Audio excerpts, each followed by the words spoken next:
U Holandiji, politički zemljotres.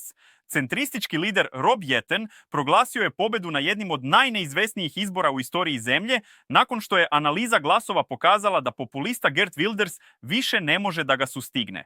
Jettenova liberalna stranka D66 vodi sa samo 15.000 glasova razlike, ali dovoljno da preuzme prvo mesto i, najverovatnije, pošalje 38-godišnjeg Jettena u istoriju kao najmlađeg premijera savremene Holandije.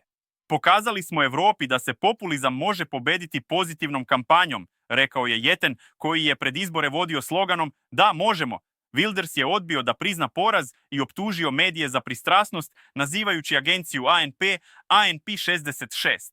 Ali brojke su jasne. Iako obe partije imaju po 26 mesta, D66 bi mogla dobiti i 27.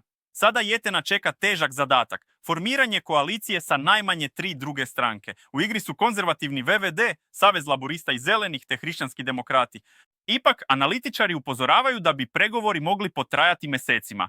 Pre samo 2 godine D66 je imala 9 mesta, a danas vodi državu. Holandija je dobila novo lice politike, a Europa simbol nade da centar još uvek može pobediti krajnosti.